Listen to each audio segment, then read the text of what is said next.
Good afternoon, good morning, good evening, wherever you might be on this planet of ours. Welcome to Emergency Management Associates, coming to you from the Area Command, 392 miles west of Kitty Hawk Beach, North Carolina. We want to welcome everybody to the show tonight. First off, we're going to start as we have done in the past, for the past couple of years anyway. We're going to start off with the Pledge of Allegiance and the United States National Anthem. Would everybody please rise?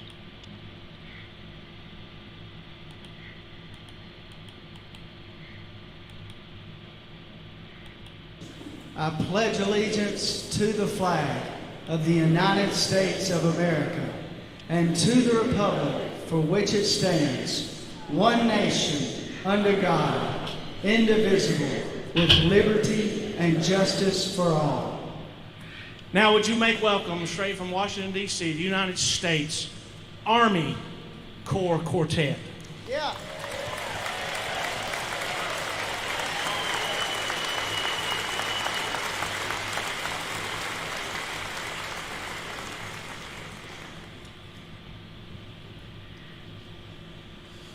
Oh, say can you see by the dawn's early light what so proudly we hailed at the twilight's last gleaming, whose broad stripes and bright stars through the perilous fight o'er the ramparts we watched were so gallantly streaming, and the rockets' red glare, the bombs bursting in air, gave proof through the night that our flag was still there.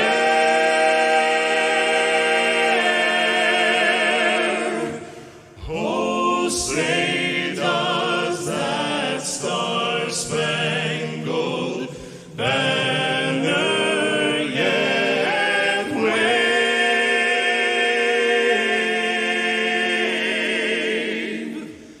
o'er the land of the free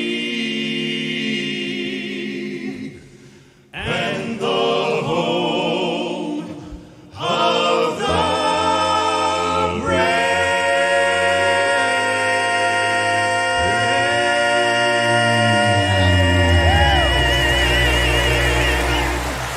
Oh, yeah! Come on, folks, let them know it. Let them know it. Let them know it. The United States Army Barbershop Quartet performing in the Barbershop Quartet Convention in 2015. We want to thank all of our armed forces servicemen and women, wherever they might be around the world. It doesn't matter whether you're in the Army, the Navy, the Air Force, the Marine Corps, Space Force, or Coast Guard. We applaud your service. We thank you for your service. We also want to thank our allies for their service around the world, helping us protect the world as the world's policemen. It's sad that we have to be the world's policemen, but these men and women do a fabulous job, and we thank them for their service. Anytime you see a serviceman in uniform, please take a moment, thank them for their service, and if possible, shake their hand. They deserve it. They deserve it, folks. We appreciate these men and women all around the world. Folks, we have a show for you today, somewhat mixed with comedy and otherwise mixed with a bit of anarchy. I want to first start this program tonight by telling you a short story. This short story happened just about 6 p.m. this evening. This short story involved a SWAT action here in Morganton, North Carolina. a Carpenter bee SWAT action in Morganton, North Carolina this evening. A man whose name was Ronald Tyler got a call at just before 6 p.m. this evening. He arrived without protective clothing, armed only with a stack of dog pads, and he took out the bee in one fell swoop of his hand. Took out the bee in one fell swoop. Great big huge Carpenter bee, about 1.5 to 2 inches long. Mr. Tyler took out the bee in one fell swoop. Okay, armed with only a stack of dog pads. Okay, one fell swoop of his arm and his hand, and he had taken out the good 1.5 inch long or longer bee, and it was taken out in just 2 minutes time. Flushed down a porcelain fixture and gone. Now this is just a little bit of humor. Okay, these Carpenter bees could be deadly to anyone who doesn't realize what they are, number one. Number two, doesn't realize that they may be allergic to bee stings.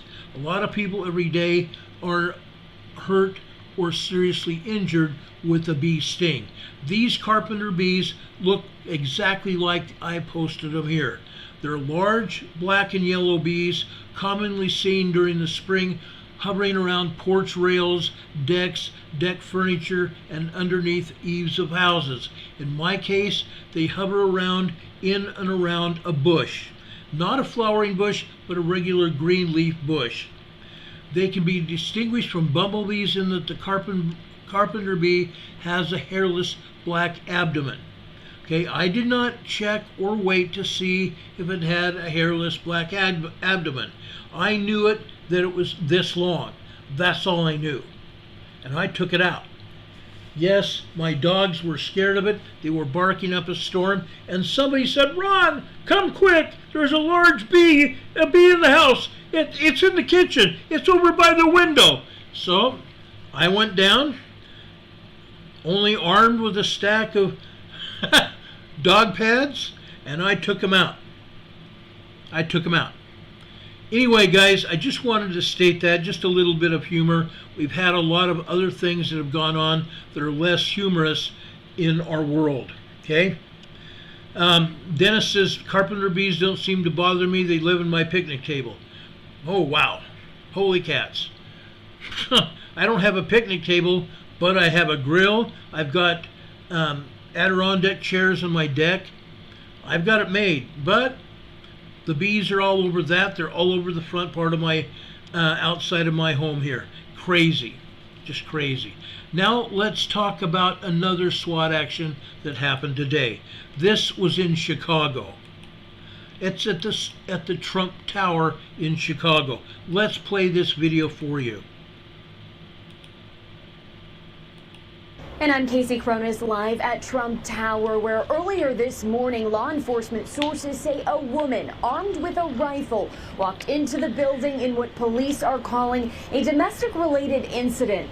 It prompted a massive police presence until about 2:30 this afternoon. Members of the SWAT team were seen running into Trump Tower around 11:15.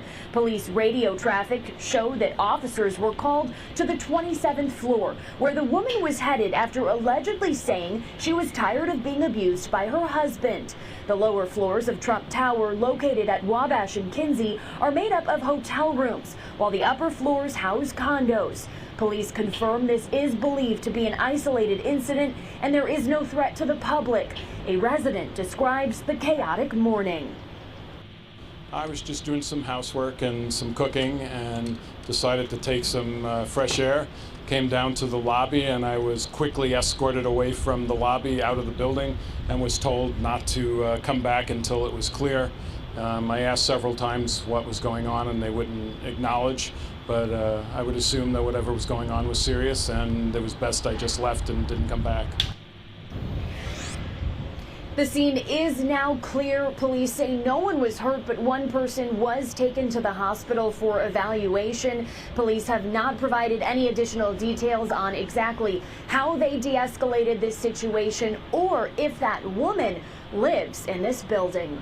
Reporting live from Trump Tower, Casey Cronus, Fox 32, Chicago. All right, that happened in Chicago. Unfortunately, nothing else has happened in regards to Mr. T. Okay? Now, I did see an interview with Glenn Beck. Glenn Beck interviewed Mr. T's main attorney. And you guys can find this over on YouTube with Glenn Beck. But he interviewed that attorney, and that attorney very graciously talked about the case in its generalities. They are going to file several different motions to dismiss all of those charges, number one. Number two, that attorney seems to think that all of these charges are almost laughable.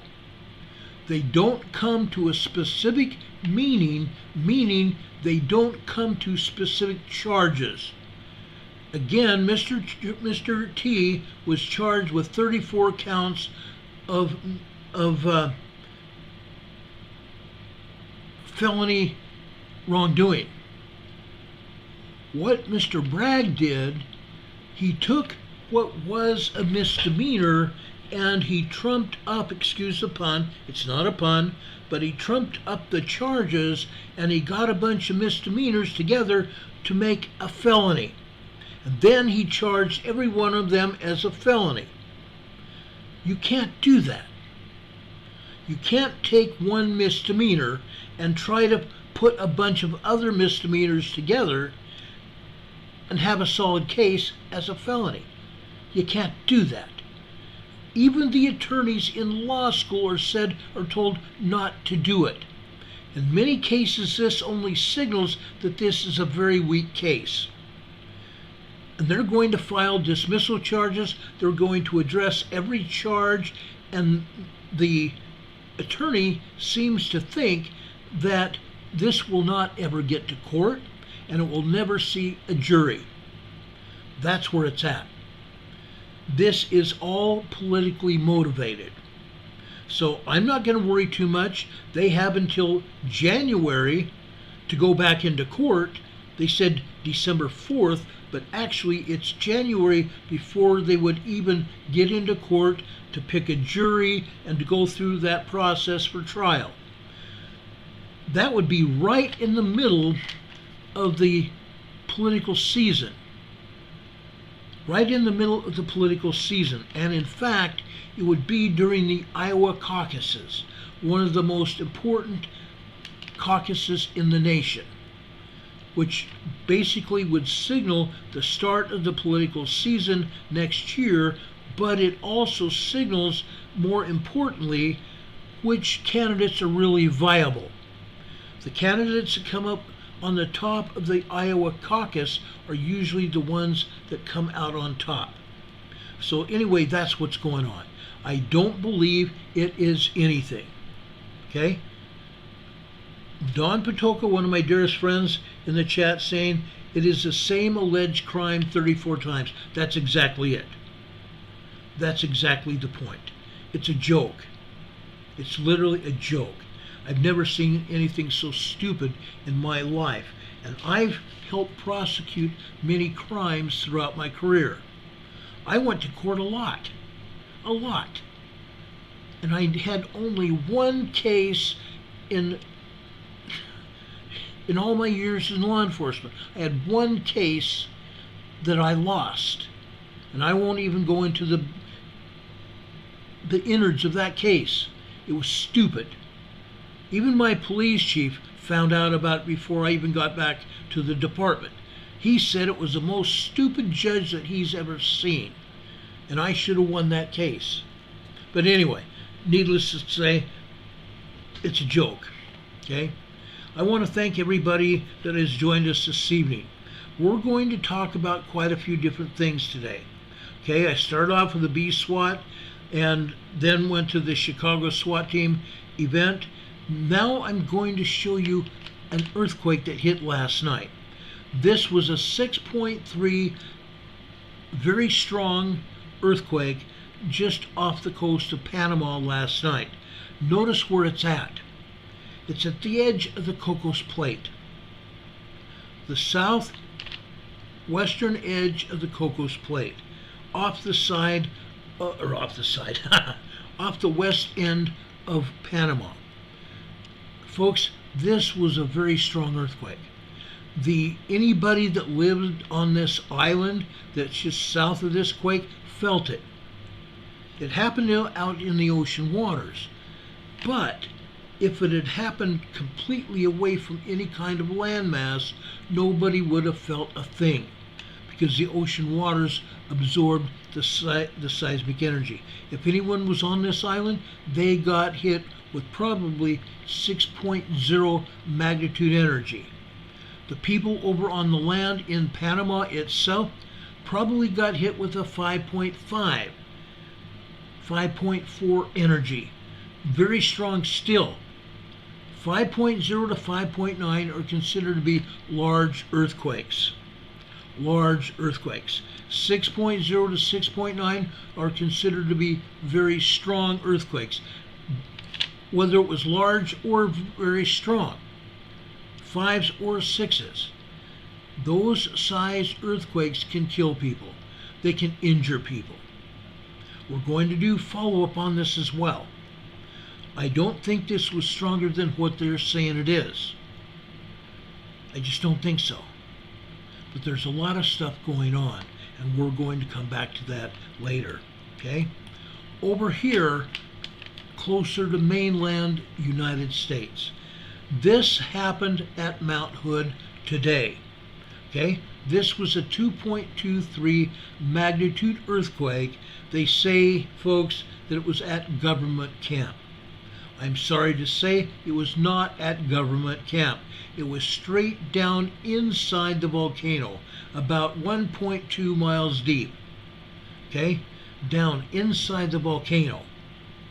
It's amazing.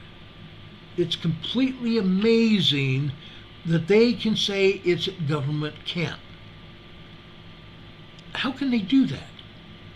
It's down inside the volcano. If it was at government camp, it would be more like down over on the western flank of the volcano, which it was not.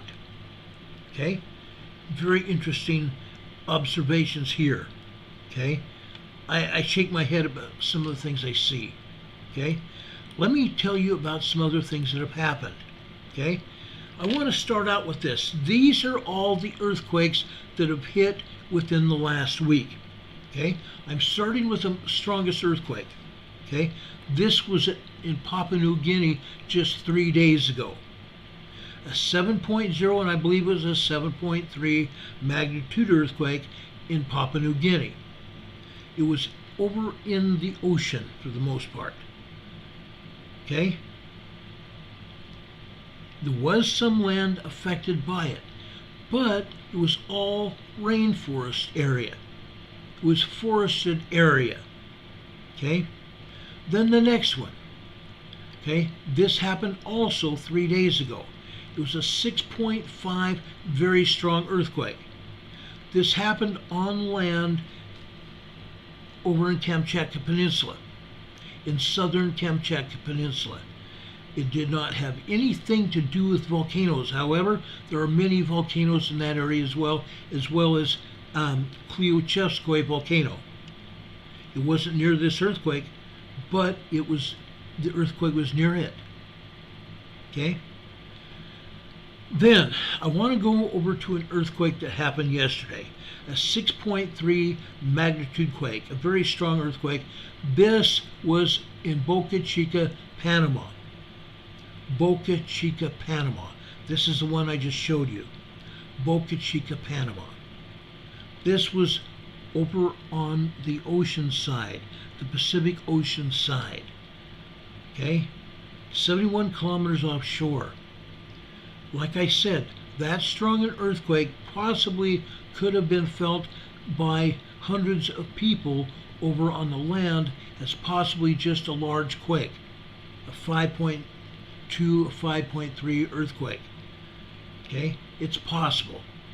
71 kilometers is like 60 miles offshore. Okay, then I want to come down to one that happened on March 30th. Okay, a 6.3 in the central part of Chile, off the coast of Constitucion, Chile. Okay, 108 kilometers off the coast. Folks, this was far enough off the coast that nobody felt it. Okay, but it's still a very strong earthquake. These earthquakes have been happening for the last week. Okay, there's been a lot of solar storms. There's been planetary alignments, as we have seen this past week. 5 planets aligned. 5 planets aligned, as well as our moon, the Earth's moon. Now, going down here, 6.2 hit Gigmoto, Philippines yesterday. Gigmoto, Philippines yesterday. It was 124 kilometers east. It was out in the ocean. Okay? But again, this is a very strong earthquake. We also got hit the day before that down in Indonesia. This time it was in Sumatra, Indonesia. It was a 6.1 magnitude quake, and it was offshore again. Offshore again. The next one happened yesterday. This was over in Chile again. This was on land. This was over in the Andes Mountains. Okay? Copiapó, Chile. A 5.9 magnitude earthquake. This was over in the Andes Mountains, which is what? The edge of the craton over in western South America. Okay? It was more on the eastern side of the Andes as well. It was down inside the mountains. Yes, people probably could have felt some part of that quake. People over on the far eastern side may have felt that quake over on the Pampas. Over in the Pampas. That is the area where there's agricultural land. That's why they call it the Pampas. Okay? Bolivia and Argentina area. Over in the agricultural areas. If anybody was even around that area, that's what happened. Okay? But needless to say, this is a lot of seismic activity. 7 very strong or major earthquakes. The 7.0 was a major earthquake. All the rest are very strong. Now, we are going to be talking about some earthquakes tonight. You may even want to take some notes. I don't believe this energy is over. Yes, the planetary alignments are done for right now, but there's going to be more planetary alignments. Not as big a deal as a 5 alignment set plus Earth's moon. It's not going to be that kind of deal, but the planetary alignments are still going to be happening. Okay?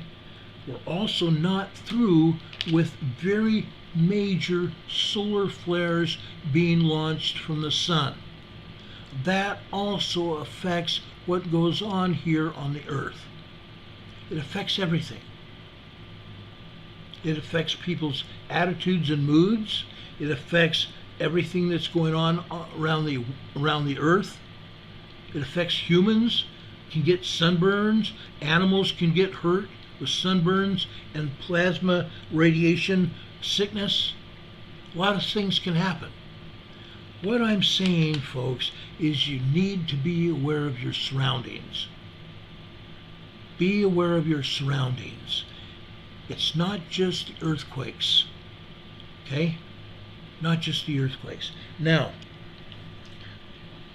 I want to show you, in fact, I should have set this up so I could show you on the, on my,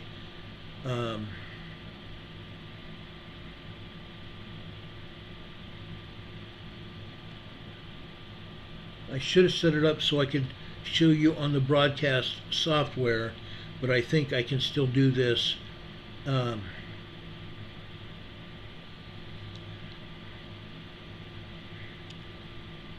You notice I'm sweating up the yin yang. 80-degree temperatures here, and the air conditioning went out, and that's just the beginning of it all.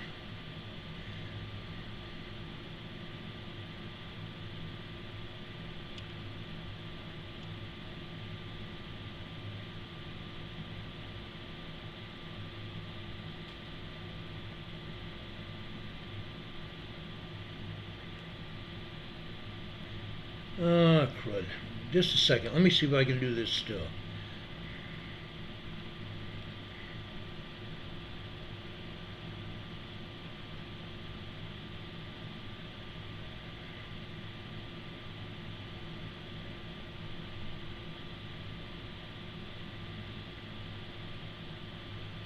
Okay, I'm going to see if you can see this here. Okay, look at that snow. This is Cottonwood Canyon in Utah. This is just east of Salt Lake, east and south of Salt Lake City. Look at that. Look at all that snow. They have now shut down the ski resorts in Utah because there's so much snow. It's not just that. Now, by the end of this week, it could possibly be even 70 degrees. What is going to happen then? The authorities are now warning residents in northern Utah to beware of flooding. To beware of flooding. And it's not just in Utah. California has seen major snow in the mountains as well. There's going to be flooding all over. There's going to be flooding in the Midwest that's seen a lot of snow as well. There's going to be flooding up in the Northeast that have seen a ton of snow, including Albany. Remember Albany at the end of last year had 2 major snowstorms they had dumped on. They got dumped on, and the snow killed people. The snowstorms killed people. Folks, it's still snowing. Okay? Aaron Blue Tea says we had snow in western Montana today. It's still snowing in Salt Lake City. Don Patoka's in the chat saying it's Alta Canyon is closed. Cottonwood Canyon, all the canyons up to the ski resorts are closed. It's incredible. It's incredible. Hurricane Heather says 80 degrees. Can we have our weather back now? Folks, I hope you can get your weather back soon. It's going to be crazy. There's going to be flooding as a result of all this snow out. It's going to be. Everybody needs to be prepared for all this snow and the melt. Okay? It's not over till the fat lady sings. And in some cases in Utah, I have friends that live in the Uinta Mountains that is just north and east of Salt Lake. Guess what? They have 7 to 8 to 9 foot drifts at their house. They have had to shovel some of that snow away and put boards over their windows to make sure that the windows don't cave with the snow and cause further problems. That's what they've had to do. It's crazy. Everybody needs to be prepared. Everybody needs to be prepared. And folks, over in the Midwest, we've seen a lot of foul weather there. A lot of bad weather. Tornadoes have killed people. And we're still seeing tornadoes and very strong thunderstorms today. And it's not going to end. All that wicked weather that's in the Midwest is going to shift east. And all the states up and down the East Coast are going to get hammered with heavy rain, winds, and thunderstorms, which could lead to tornadoes. Everybody needs to be prepared. I've heard talk over in England, a lot of rain in England. You guys are all getting it. Everybody is. Everybody. Please, folks, please take care of yourselves. Be ready for whatever happens. Okay? Be ready for whatever happens. We've told everybody to get your emergency supply kits ready. We've told everybody to have an emergency plan. We've talked about water. Water to flush toilets with in case the power goes down. Water to drink with. Make sure you have proper clothing. Coats and jackets. Sweaters. Make sure you have blankets. Make sure you're ready for whatever happens. Okay? Power outages during the cold weather season can be deadly. Please be ready for whatever happens. Okay? We've talked and talked and talked about it. Roxy's saying, can this water coming from snow melt, is there a chance that this water could mix with magma? Anyone can answer this question. It's possible.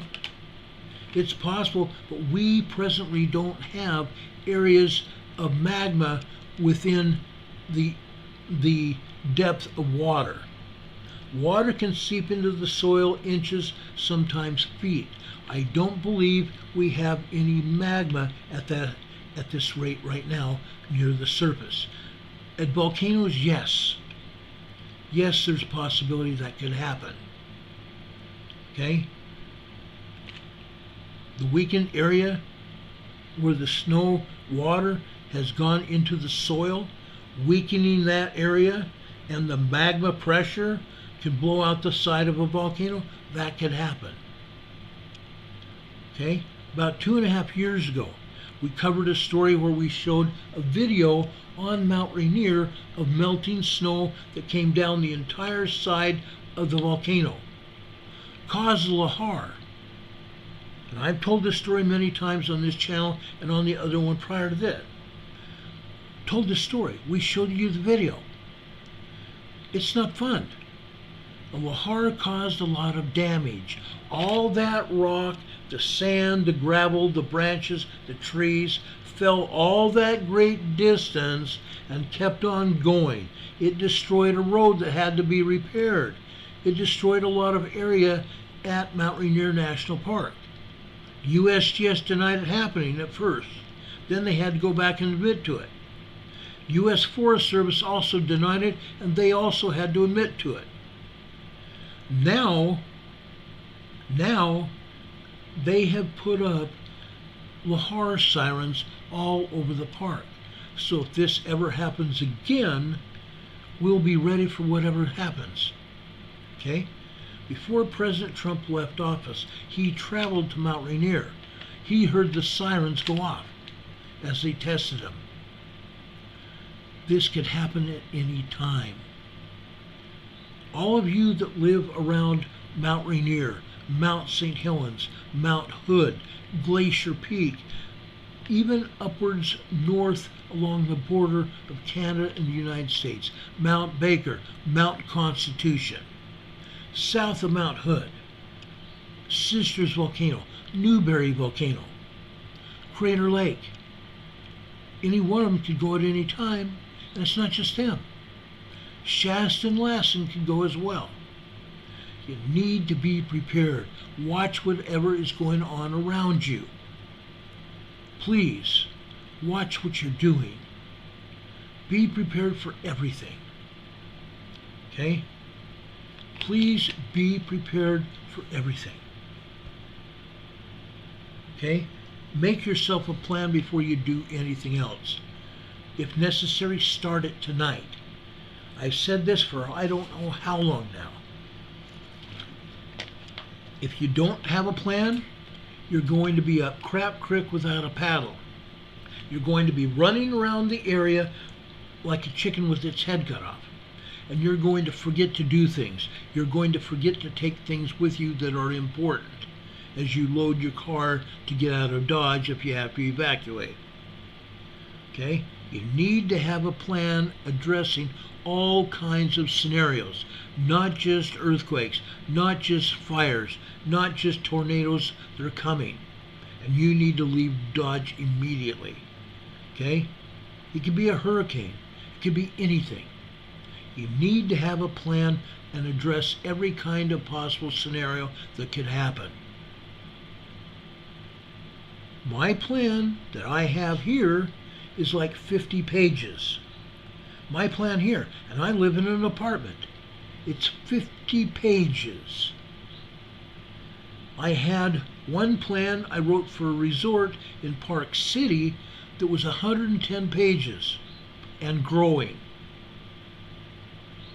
Okay? That's the kind of plan you need to have. It doesn't have to have 50 pages. It doesn't have to have 100. In fact, if you have that many as a private family or a person, you've overdone yourself. But you need to have a plan, whatever it takes. Okay? You need to have a plan.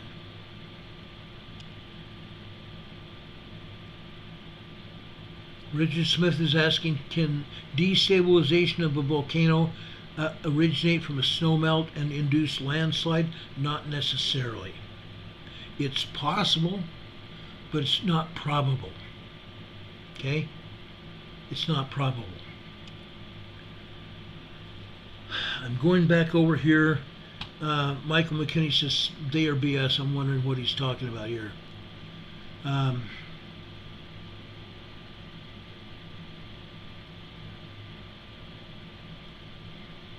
No, I don't know what it is.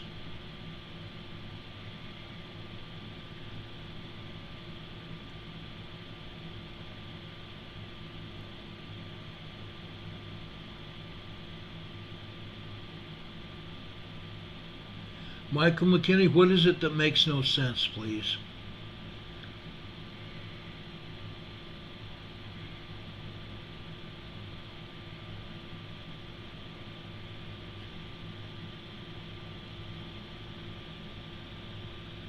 I'd like to know so I can help you and help everybody else.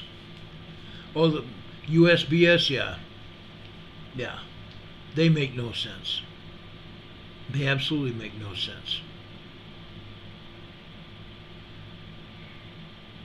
Roxy says you have not lived through a disaster. I have.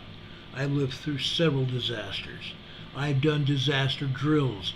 I've written disaster drills. I've helped people enacted many disaster drills, not just one or two. I've done it. I've lived through it. I continually am asked questions about disaster drills that we've done in the past. Okay? I talk about it all the time.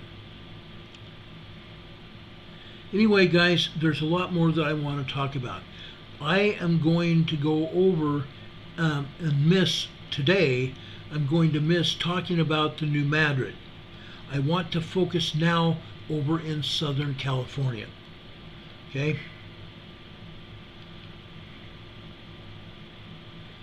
Okay? I want to talk about Southern California.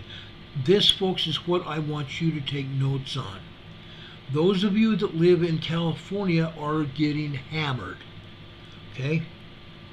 You're getting hammered. Folks, this is serious. This is very serious. Okay? This is Bakersfield. This is California State University in Bakersfield. Look what we're seeing here. Maybe I should enlarge this so you can see it better. Okay? This is important. Okay? We don't have any large earthquakes here at all. But if you look at these earthquakes and tremors here, up at the top line here, this is 5 o'clock in the morning in Bakersfield. This is out in the desert of California. Okay? You see this earthquake here. Okay? It might be a 2.0. It might be a 2.0. It had an awful lot of buildup before it hit, and it had quite a bit of secondary waves after that. Okay? I believe this was maybe a 2.0 magnitude quake. Okay? It had about 30 seconds of foreshock, and then it had about 30 seconds of aftershock, secondary wave, before it went into a body wave, and we can see what happened here. Okay? But There's not any major earthquakes on this seismogram, but look at the evidence of what has gone on. Look at all the tremor activity. This is more tremor activity at Bakersfield than we've seen in the past 3 years that we've been looking at this. There's more seismic activity here in Bakersfield than we've had in the previous 3 years. Okay? That's why I say this is serious. Okay? I want everybody to take a close look at it. Okay? This is serious. And this is not the only one that I will be talking about tonight. Okay? We're going to be taking a look at many, many seismograms all over Southern California. Okay? Now, I'm going to go in alphabetical order. Alphabetical order. I know this is out in the desert area. Now I'm going to go northwest from Los Angeles over into Baldwin Hills. Look at this, guys. Baldwin Hills. While this is not a major uptick of seismic activity, it is a substantial increase in seismic activity at the Baldwin Hills. This is an oil and gas pumping operation north and west of Los Angeles. Okay? The Baldwin Hills used to be a large forested area. They knocked down all the trees, they bulldozed the land, and they drilled for oil and gas. And now they've been pumping since probably the 1930s, 1940s time area. Okay? But look what's happening here. Okay? This is increased seismicity. Increased seismicity. While these are just minor tremors, it's a very much a marked increase. Okay? Now, I want you to pay attention to quite a few of the seismograms that I'm going to show you tonight, because what I'm going to show you is on a lot of the seismograms. Look down towards the bottom right. Okay? The second red line from the bottom. Okay? This is going to be on the 515 line on the left-hand side. Okay? So this would be about, not 5, but this is 3:25 p.m. this afternoon. See all that red there? There was a larger earthquake here in Southern California, and it's showing up on all the seismograms. There was a larger earthquake here in Southern California, and it's showing up on all the seismograms all over Southern California. We're going to take a look at a few of them. Okay? Let's go back out to the desert to Barstow. Barstow. Barstow is very close to the San Andreas Fault. Very close to the San Andreas Fault. Now, we can go to the top of this. Again, it starts out at 5 a.m. this morning, and we see very little of any information here. Okay? Not even microquakes. Not even microquakes at the beginning. Okay? However, off and on, there were some microquakes that happened. You can see that. Then every once in a while today, starting about 11:20 this morning, there was just one 1.1 tremor there. Okay? That's all it was. 1 or 2 actually.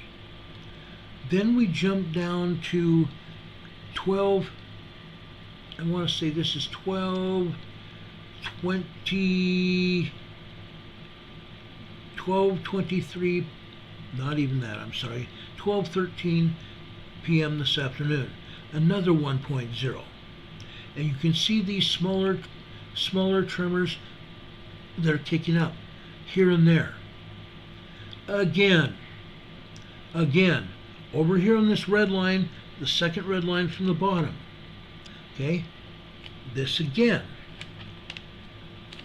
The largest part of this seismic activity here is at 3:24, or actually 3:26 this afternoon. Okay? It started up about 3:23 this afternoon. That's when it started. It worked its way up from microquakes to tremors, and then I believe this is probably a 2.5, 2.7 magnitude earthquake. It's showing up here, but it's going to show up larger on some of the other seismograms. Okay? That earthquake that you see here that was at approximately 3, I want to say it started about 3:40 p.m. this afternoon. That's a larger earthquake. This time it was down around Panama. That's why you see that wavy line here. Okay? That's what's going on. Now, let's leave Barstow and go to Big Bear. This is quite a jump. Big Bear is in the San Bernardino Mountains. Okay, look at this. Not a lot going on. But again, we see the same earthquake here. It doesn't show up very good here. Not at all, because of that other quake taking over and knocking the bottom out of this quake here. Okay, it was picked up by the Big Bear seismograph. Now, let's go over to Cabazon. Folks, maybe I ought to stop right here and bring up the USGS map so you'll see where Cabazon is. Let's do that.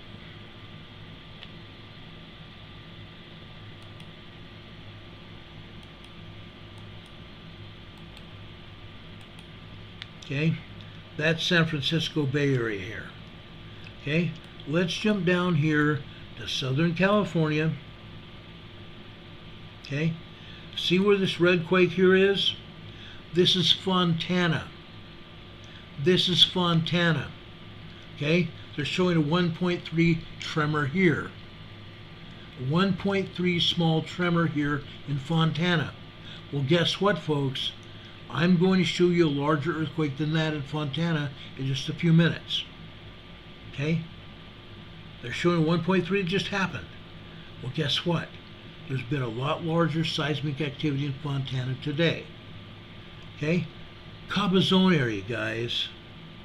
Let's look here. Cabazon is in the Anza Gap area. I just lit up a microquake here in or near San Jacinto, California. This is Hemet, near Hemet, California. This is considered to be part of the Anza Gap. This is just north of the Anza Borrego Desert. Anza, California, and Borrego Springs, California. It's called the Anza Borrego Desert State Park. It's in northeast San Diego County. Where we're here in San Jacinto area, this is out near Hemet, California. Okay? This is a 0.8 microquake. This is part of the Anza Gap. North of there, just south of where this earthquake hit in Fontana, we have Mira Loma and Loma Linda. Just south of there, here on the San Jacinto Fault area. Okay? On the San Jacinto Fault. Cabazon is here. If you look just south down this San Jacinto Fault area, this red line here, you'd come to Cabazon. All this area here, let me light this up really quick because I want to explain what's going on here. This is still the Anza Gap area. Okay? 0.7 microquake here. Then we come over here. This is part of the Anza-Borrego Desert State Park. The Anza-Borrego State Park here. We go west here. This is over in Lake Henshaw, which is just northeast of Escondido, California. It's not part of the Anza Gap. It's not part of the Anza-Borrego State Park. But all this other stuff is, okay? This is all part of the Anza-Borrego Desert Area State Park, okay? All this here. This is Borrego Springs here. That's why they call it the Anza-Borrego Desert, okay? Borrego Springs is here as well. This is Borrego Springs 1.0. I just lit this other up. This is also 0.7. Okay? And just barely north of there is a 1.1 tremor. Borrego Springs. This is all part of the Anza-Borrego Desert. Anza-Borrego Desert. Now I'm coming south here. I want to show you these earthquakes here. This is Pine Valley. Pine Valley is a forested area for the most part. It's part of the San Diego County, East San Diego County. It's not part of the Anza-Borrego Desert. It's not part of what's going on in the Salton Sea. Okay? Just north and, just east and south of there is Ocotillo Wells. Ocotillo Wells. We're going to be talking about Ocotillo County Park in just a little while. There just happens to be a seismograph there. Okay, so we're going to be talking about this area here. Let's cross over the Chocolate Mountains here. This is also Ocotillo Wells. Ocotillo Wells, a 0.9 tremor here. Then we go over to just south of the Salton Sea. This is Nyland, California. This is just barely east of Calipatria, where I'm going to show you a seismogram from Calipatria today, filled with hundreds of earthquakes. Hundreds of earthquakes. Okay? Calipatria. I want to go over here and show you this. Okay? This is Bombay Beach. In a little while tonight, I'm going to show you the seismogram from Bombay Beach. It includes quite a few strong quakes here. Strong quakes here at Bombay Beach. Okay? I'm going to show you North Shore Salton Sea. North Shore Salton Sea is right here. So when I show you the North Shore Salton Sea seismogram, you're going to know where it is and what it means. Okay? Then I'm going to go down here into Imperial Valley. There's some earthquakes that have been happening here. This is Holtville. This is a 1.0 magnitude tremor here. Holtville, California. Right here is another 1.8. This happens to be about 4 miles southwest of Holtville. Okay? I'm going to show you a little bit later the seismogram from the Salton Sea Desert Research Station down here in Holtville. Okay? It's going to show you quite a bit of seismic events, quite a few seismic events that have happened here. Okay? I want to make sure you're aware of what you're going to see tonight. All over Los Angeles, San Diego County, and Imperial County, I'm going to show you quite a few earthquakes that have been hitting. Okay? Quite a few earthquakes and tremors. The seismic events have increased. The seismic events in Southern California have increased since we talked about this last week. Okay? This is why I'm cautioning you right now. You may want to take some notes. Okay? This is important. I'm showing you Cabazon, California here right now. There's nothing more than tremors here and 2.0 earthquakes. Okay? This is important for you guys. Don Patoka says here in the chat, he's quoting Joel Skousen. He's quoting Joel Skousen. And Joel Skousen knows what he's talking about.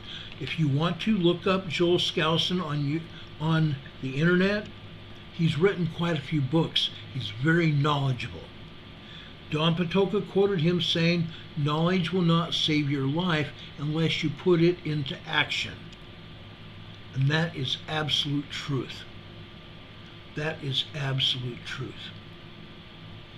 Lisa Lee is in the chat tonight. Thank you for being here, Lisa. She says, a little tip.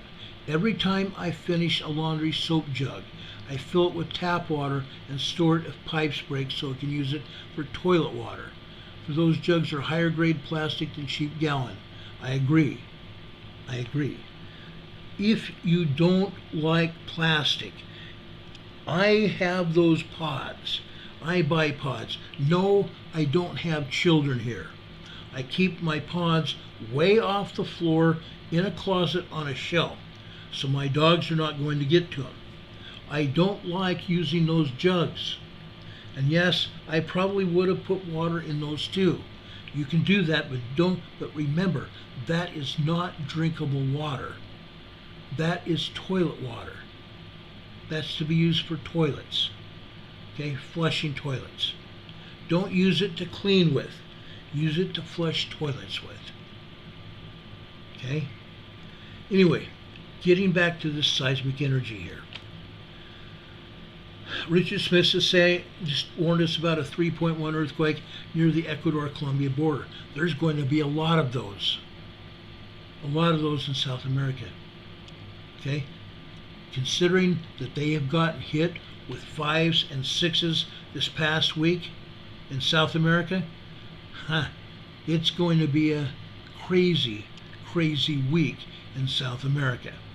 3s, I'm not too worried about. That's a low-end small earthquake. I'm worried about bigger earthquakes than that. Considering all the 5s and 6s that have hit, all that energy is going to go north, and it's going to be 5s and 6s all the way up into Colombia, over into South America, and also coming into the United States. We just had a 5.1 down there in Oaxaca, Mexico, just this past week. That energy is going north as well. Okay? Southern California, you need to know what's going on. That's why we're talking about this. Okay? This is Cabazon. The biggest seismic energy here is nothing more than 2.0 earthquake. Minor earthquake at best. Okay? This is all minor tremors and earthquakes here. That's all this is. Let's continue here. Okay? Cabazon area, this is the Cabazon area that I'm talking about. Okay? Running from Riverside south here. This whole area is considered to be the Anza area. Okay? The Anza area. And you can see Cabazon on this map. Okay? It's just south of Banning. South of Banning on the 10. Highway 10 here. Interstate 10. Okay? Just so you know where Cabazon is. Okay. Let's continue here. Let's go over to Fontana. Like I said, you saw that minor tremor in Fontana just a little while ago, 1.3. Look at Fontana, guys. Okay? They have not been telling us the truth about Fontana. Look here. This is yesterday. This is yesterday. Now, Caltech has not been putting out seismograms for every day of the week like they used to. They're about every 2 weeks. I'm not sorry, every 2 weeks. Every week. About every 7 days. Okay? I'm going to start talking about the Southern California tremors and earthquakes on Tuesdays so it can be fresh in your mind as to what has happened that day. This happened yesterday. Okay? This is Fontana. These are not just 1.3 tremors here. Okay? These are more like 1.5, 1.7, 1.8, and they're constant. They're constant, as you can see here. Okay? These are constantly happening. Now, let me pull this down a little bit. Look up at 5 a.m. this morning on the left-hand side top. Okay? Look at those tremors. Just 2 minutes after 5 this morning on that black line. That was a 1.8 tremor, just short of a 2.0 earthquake. Okay? Look at the tremors out there happening. These are constant. 1.2, 1.3, 1.5, 1.6, 1.8. Look all day long here. Okay? This has been happening all day long. This is constant. This is a huge increase in seismic energy from what it was last week. And last week was a jump over the week before. Seismic energy is increasing here in Fontana. Okay? That 1.3 was great, but they're not telling the entire story. They're only telling us about one lousy tremor. And yet this is what's going on. This is what's going on. Now, let me take you over into Los Angeles area again. This is Camarillo. This is Camarillo. There's nothing huge going on here in Camarillo, except you can see the tremors here. They're not as constant as they are everywhere else. This is in the city of Camarillo, California. Let's continue. I want to go over now to Chico. This is Chico. This is also an increase in tremors at Chico, California. One of my buddies lives over here, guys. Or not Chico, this is Chino. I'm sorry, I don't know why I said Chico. This is Chino, California. One of my friends who watches this channel, we talk about Chico, or Chino here. The top of this is a huge increase in seismic energy yesterday morning. Look at that. 1.5s, 1.7s all over. Then it calms down the rest of the day, which is unusual for Chino. Okay? It calms down. It goes back to background quite a bit, and then all of a sudden a tremor again. But the top of this is definitely an increase in seismic activity in Chino, California. Okay? So Rob, if you're watching, here's the latest for you. Okay? Then let's go back into Los Angeles. This is Del Amo. Del Amo. This is the strongest seismic activity that we've had ever. Since I've been covering it, this is the strongest activity that we've seen here. Okay? Look at this. This is crazy. Okay? Up at the top on the black line, these are just tremors here. But they got larger throughout the day. There's almost no white on in this area where the colors are. Each of these lines represents 15 minutes of time. So we're seeing tremors constant. Sometimes the tremors are larger than they are at other times. Now I want to take you over here to just about 8 a.m. this morning on the black line.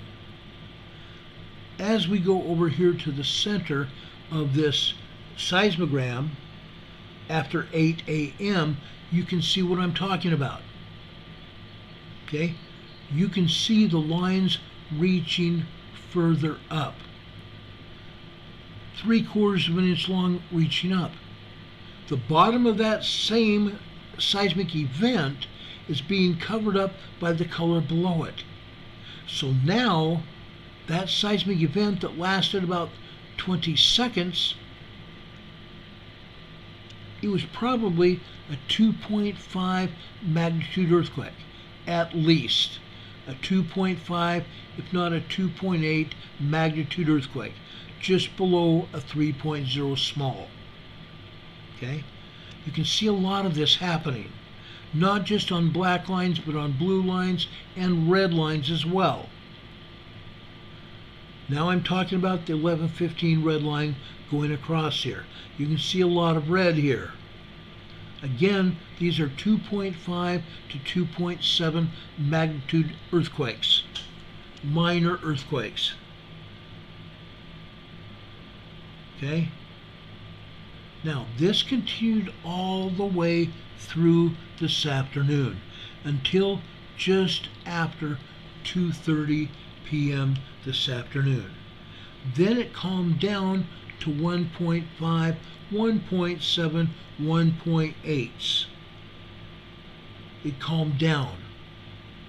But you're still seeing a lot of tremor activity here, a ton of it. There's almost no white paper showing here on this seismogram. This is huge. This is in Fontana, California, guys. I mean, it's not Fontana, I'm sorry. This is in Del Amo, California. Del Amo, California.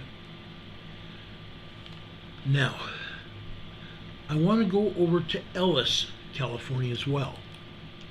We've talked a lot about Ellis in the past. Look what we're seeing here. Up at the top, it doesn't seem too bad. 5 a.m. doesn't seem too bad. 5:15, 5:30, not bad. 5:45 on the green line, not bad. 6 a.m. over on the left-hand side, still not bad. 6:15 on the red line, still not bad. Then, over on the blue line, this is 6:30 in the morning. Look at the tremor activity kicking into gear here. Okay?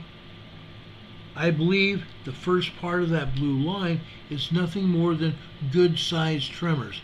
1.5, 1.7, 1.8. Let's kick down to the next line below that, the green line. Okay? This would be 6:45 here on the far left-hand side. Now, if I'm not mistaken, it might be the black line below it, but this green line is fairly high, meaning a 2.2 to 2.5 magnitude earthquake, possibly being even higher, 2.7. Okay? That line goes far enough into the air, it could be a 2.7. That's serious, guys. That's serious. Look at this seismic energy on every line here. Okay? No, we don't have any 3.0s, 4.0s, or 5.0s. But what you're seeing here is a very evident increase in seismic energy in this area. It's gone from nothing more than minor tremors, and that's it. This time it's going to earthquakes, 2.0, 2.5, 2.7 earthquakes. Yes, we're still getting tremors here, but this is an increase, a huge step increase from what we've seen here in Ellis, California in the past weeks, even the past months. Okay? Now, I'm going to jump out to the desert again. Okay? I'm going to jump out to Furnace Creek. Furnace Creek, California. Where is it? It's just west of the Mojave Desert. It's just west of the Mojave Desert. Actually, Death Valley. Not the Mojave, but the Death Valley area. You can see Furnace Creek up here on the right top side. Okay? That's Furnace Creek. Okay? Just so you know. Let me show you an actual picture from Furnace Creek. There's a picture out in the middle of the desert. Okay? It's dry and arid, but guess what? There are earthquakes out here. Okay? This is Furnace Creek. Okay? You don't see much of anything until you get to the bottom right-hand side. Okay? Just after 2:25 p.m. this afternoon on the red line. There is the first sign that something's going to happen. This is just a 1.2 magnitude tremor here. Then we have another one just after 2:18 p.m. That was almost not even in existence. It's just a 1.1. Okay? Then we jump down to the next red line here. Okay? This is a 5:15 line on the left-hand side. So we jump down to about 5:25. Okay? Now you see some tremors building up, don't you? Then almost a minute and a half later, you see the first sign that a good-sized earthquake hit. This would be a 2.9, 3.0 earthquake. Then you see the triangle going off to the right, don't you? It's the secondary wave. That secondary wave lasted almost 2 minutes long. Then it continued for a while after that.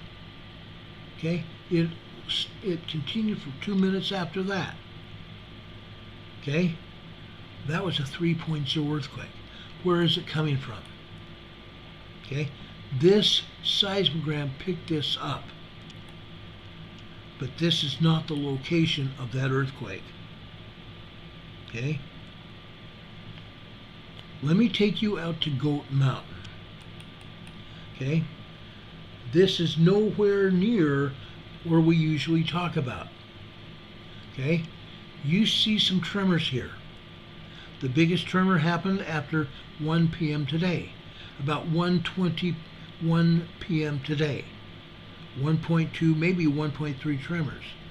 But down here on that same red line, the 5:15 red line, okay, this is 5:26 p.m. This time you don't see that large earthquake, but you can see this line, how it increased in size. Okay? That's how it affected this seismograph here.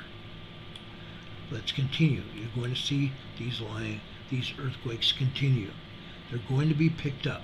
Now, Goat Mountain is an astronomical observatory up in the mountains of California. This is further north, Central California. Okay? Remember us talking about Lone Pine, which is north of Koza Volcano? This is like 75 miles or better north of there. Goat Mountain. Like I said, it's an astronomical observatory. It's got some telescopes up there. Okay? And it's radio telescopes as well. This is where it's at. It's northeast of Fresno. Okay? Up in the mountains. This is the northern Sierras here. Alright, let's keep going here. Alright, let's go over back, and again we're going in alphabetical order. We're going back south into the Anza Gap area. This is Idlewild. Idlewild. I've talked about Idlewild for about the past 3 years because it is again in the Anza Gap. Now, when we first started talking about the Anza Gap, we're talking about what happened at Ridgecrest, prior to and after Ridgecrest. Here in the Anza Gap area, including Idlewild, there were a lot of tremors, a ton of them. Then it became minor earthquakes, then small earthquakes, and then Ridgecrest happened. Again, what are we seeing here? We're seeing a lot of minor tremors building up here at Idlewild. Okay, now there was nothing shown up on the USGS map that I showed you a little earlier. Nothing showing Idlewild at all. Sometimes it does and sometimes it doesn't. But these are still good sized tremors. 1.3, 1.4, 1.5 tremors. Some of them. It's not consistent, although the tremors are hitting, it's not consistently hitting with 1.4s or 1.5s consistently. Most of these are nothing more than 1.1s, 1.2s, 1.3s. Like you can see here, if you look closely, there's a few 1.4s, 1.5s, and that's all there is. There's still a buildup of seismic energy here in Idlewild. Idlewild is in the San Bernardino Mountains.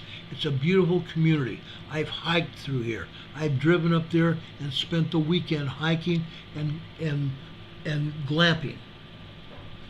Okay?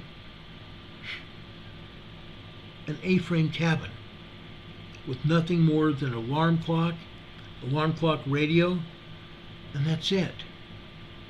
No televisions, no nothing. It was wonderful solitude. You could read books out there. You could go walking or hiking anywhere. They have a beautiful town there to partake of. You can go buy trinkets, eat wonderful food there. There's quite a few good restaurants. People ski through there. And right now they probably have snow. But this is Idlewild. Nothing but tremors here. Nothing but tremors. Let's continue here. I'm going back into Los Angeles. This is Orange County. Next one is Orange County. This is Laguna Bell. Laguna Bell.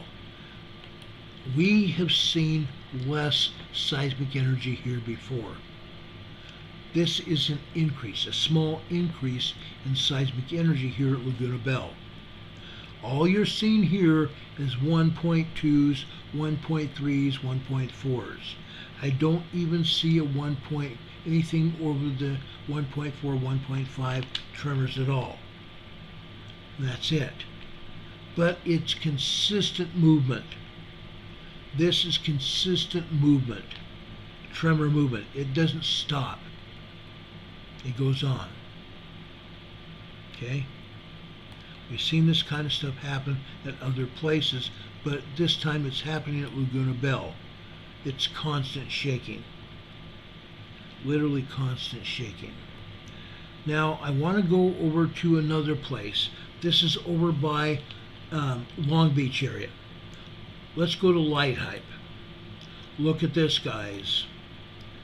This is the largest, some of the largest seismic activity I have ever seen here at Light Hype. This is just east of Long Beach, guys.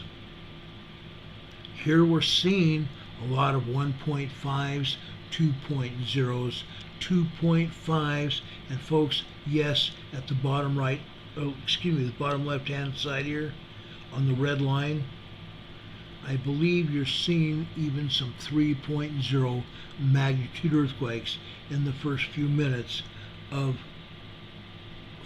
4:15 p.m. 1600 on the black line above that. On the red line, that would be 6:15. You're seeing all of that seismic energy. And you can see the bottom of it here too. It's kicking through the color on the bottom below that. Okay, that's why I'm saying these are probably upwards of 3.0 earthquakes. Small earthquakes. This is a lot of energy. This is the worst that I've seen it, or the most energy that I've seen it. Long Beach is going, guys. Long Beach is going. Let's show you State Street. I'm skipping down here to State Street. I have other seismographs to show you, but I'm going to show you State Street as well. This is just south and east of Light Hype. Look here. You can't hardly see a speck of white on this seismograph. Up at the top you see a few specks, that's it.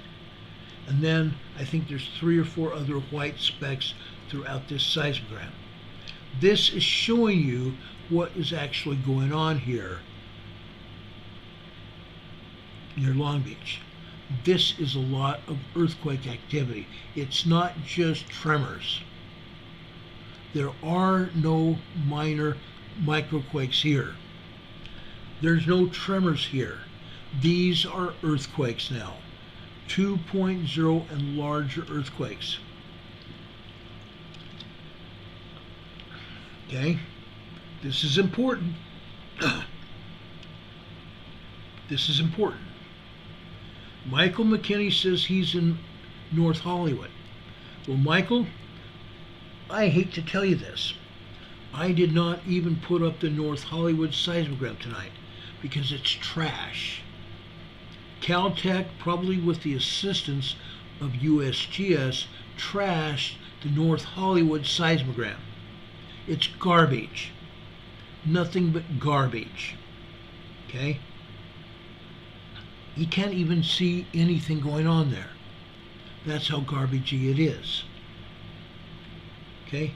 I hate even looking at it because it's trash. It's just showing somebody had a sense of humor when they put together these seismograms. They put information out there that wasn't there. It's garbage. It has nothing to do with seismic energy at all in North Hollywood. It's sad. It's so sad. I don't know. I get agitated by it. I really do. When they denigrate scientific machines and scientific data where it's not showing reality anymore, that's when I get pissed. Okay? The next seismogram I want to show you is in Los Alamos. Los Alamos, California. Look at this. Before this, all we had mostly was nothing more than microquake activity. Here you see some tremors coming out of here. Okay? You see some tremors coming out of here. Then we go back down the seismogram to the 315 line in red here on the left hand side. We move over here to the right here. Okay? Now we're talking about 3:25 p.m. Again, wherever this energy came from, it's showing up on a lot of the seismograms, isn't it? Okay? What you see here at the beginning of it, and I'm going over here and look just real quick. 1, 2, 3, 4, 5, 6, 7, 8. Okay? This is actually 3:23 this afternoon. 3:23, 3:24 this afternoon. Okay? This is 1.5 tremors. Then it turns into a 2.0 magnitude earthquake. This stays that way for about 30 seconds. Then it drops down to tremors off and on. Larger tremors, smaller tremors. Larger tremors, smaller tremors. And after that, okay, we're going through a bunch of secondary waves, aren't we? We have the primary wave, which was a 2.0 magnitude quake here. Then we have secondary waves lasting 1, 2, 3 minutes. After 3 minutes is over, we go to a body wave. A body wave. And that wave lasts about 1 minute long, and that stops. It didn't continue on the blue line below it. Then we have that earthquake down on the coast of South America happen. Okay? Then we have a few other minor tremors, and it's gone. Okay? This is Los Alamos. Okay? Los Alamos is right here. Okay? Los Alamos County Park here. Okay? You see Los Olivos to the south here. Vandenberg Air Force Base to the west. Okay? This is just north of Santa Barbara, isn't it? Los Alamos County Park. All right? Just so you know where we're at. Okay? All that seismic energy going on. Okay? Let's show you Los Angeles. Los Angeles. This is a slight step up from what we've been showing you for weeks here in Los Angeles. Yes, it's still minor tremors, but before this we had a ton of microquakes. This is a step up to constant tremors. And you can see down here on the 315 line over here at 3:23 p.m. where we have the same earthquake showing up, don't we? Okay? It's showing up in all the seismograms down here. Okay, let's continue here. Now we've shown you LA. Let's go down to Moore Park, or up to Moore Park. This is north of Los Angeles City. Look what we're showing you here. Again, this is a step up in seismic energy.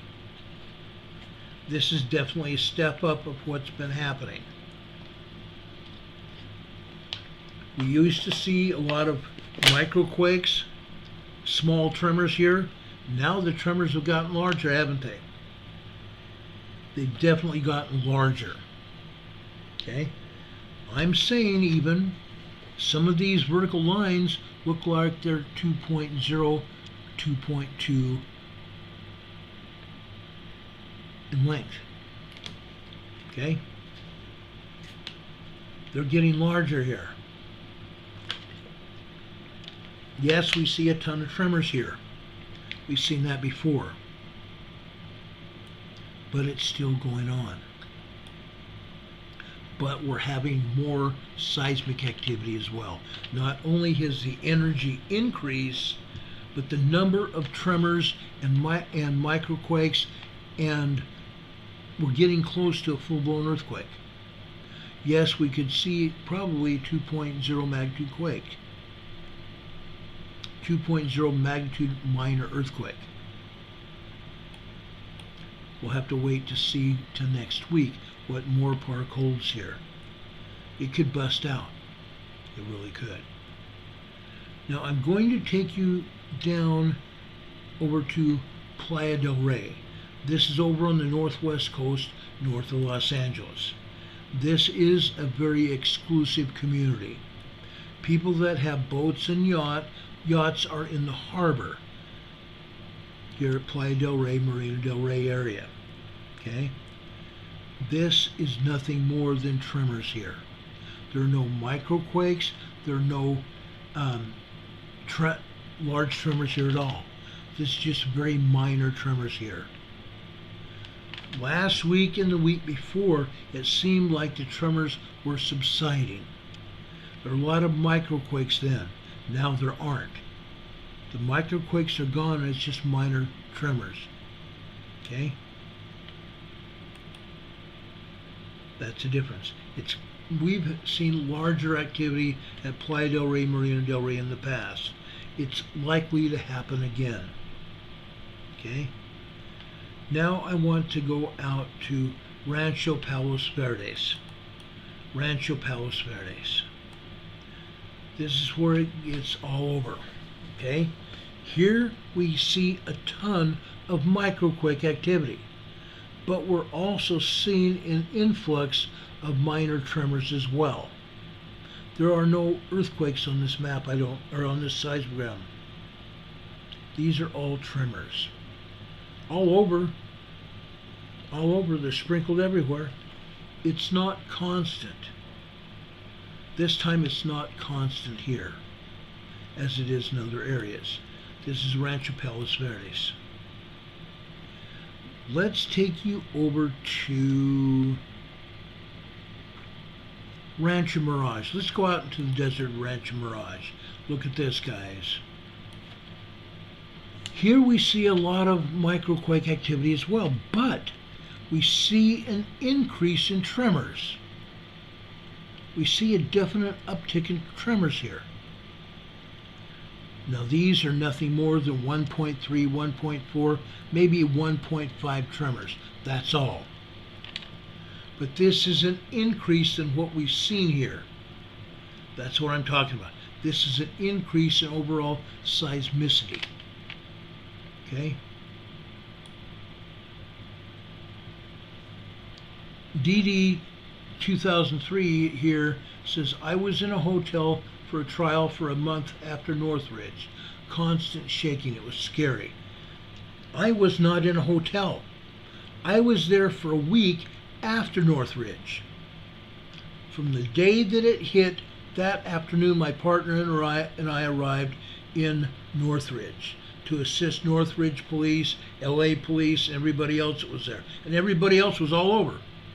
There were more cops than I've ever seen anywhere in Northridge. They needed it. Northridge was a mess. Constant shaking going on everywhere. It's going to happen again. I can promise you, it's going to happen again. Okay? This is Rancho Mirage. You see an increase in tremor activity here. Tremors are all over. It's not constant, though. It's not constant. That's Rancho Mirage. Now I'm going to take you out to I forgot to take you over to Part E. This is Part E. This is over in LA area again. Look at this. This is also a substantial increase in seismic activity here at Part E. Part E and Moore Park are definitely increased. Okay? There's nothing more than tremors here. Nothing more than 1.5, 1.6 tremors here. Okay? But there's a lot of tremors here. That's what I'm talking about. Michael McKinney says, and the looters came out. Oh, yeah, they sure did. I made more arrests in those 4 days than I usually make arrests in a month. Okay? Yeah, the looters came out, stupid people came out, all sorts of stuff happened. I won't even go into all of that. Anyway, this, folks, is Part E, California. Let's go over now to Rio Hondo. This is Rio Hondo. Okay? This is nothing more than minor tremors, but it is non-stop. Yes, there's a bunch of white sprinkled in here, but this is almost nearly non-stop tremors. We don't have any earthquakes. These are all tremors, guys. 1.2, 1.3 tremors, but it doesn't stop. Okay? This is what it looks like with just very minor, small, tiny tremors. It's crazy. Linda Covington is here. I see her in the chat. I want to thank her for being here, number one. Number two, she sent us a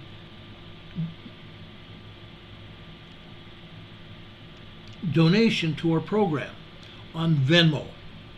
On Venmo. We have two addresses for PayPal. We have one address for Venmo, and she sent it to Venmo, and I greatly appreciate it. Several of you have sent your donations to Venmo. I greatly appreciate that. Lately, I've only had 1 or 2 donations come through PayPal. I used to get quite a few through PayPal. You can donate through PayPal, guys. I appreciate that. I really, really do. That means a lot. It's helping me get through these doctor bills and helping me pay the bills here and keep us on the air. Okay, I really appreciate that. Also, we got a donation the other day when I got the mail. I talked about it. We got a small donation from one of our viewers, and we also got a train that someone's son drew for me and painted. I show you that. He painted it on cardboard. It was beautiful. Beautiful, beautiful train. I really appreciate that. The autistic son did an absolutely fantastic job. Okay? I really appreciate that. Yes, you guys can send letters and cards to our P.O. Box, P.O. Box 422, P.O. Box 422, Valdese, Valdese, North Carolina. Zip code is 28690. I really, really appreciate that. That lifts my spirits high. Okay, I really do appreciate that. Laura Marie is in Oregon. She and I have been friends for a very, very long time. She's in the chat today. Thank you, thank you, thank you for being here, Laura Marie. She's a very dear friend from high school even. Now I'm dating myself. She's a very dear, dear friend. Her and her husband are wonderful people. Susie Fujinaga says, Ron, drop that Healy plot. I will. I will. Anyway, thank you guys for being here. I really appreciate it. You guys are awesome. Okay, this is Rio Hondo. Okay, nothing more than tremors, but it's constant tremors. Okay, let's go over to Riverside. This is Riverside, California, guys. Look at this. Again, this is almost non-stop tremors. There are no earthquakes on this particular seismogram. This is nothing more than non-stop tremors. This is an increase in from what we've seen in the past at Riverside, California. Before it was every once in a while tremors. Okay, not as constant like this. This does not stop. There's constant shaking going on in Los Angeles, and I believe there's also a seismic increase. I don't believe it's just 1.2, 1.3 tremors. Okay? I believe there's been a seismic increase here as well, meaning larger events. Larger events. Okay, now we talked about Riverside. Okay? We talked about Los Angeles. Okay? I've taken you out to Rancho Mirage right now. Look at this. This is Rancho Mirage. This is, again, an increase in seismic activity in Rancho Mirage out here in the desert. Laura Marie says it's good to be here. Ron has always been a good guy, and we're not that old. Yes, we're not. High school feels like yesterday. Yes, it does.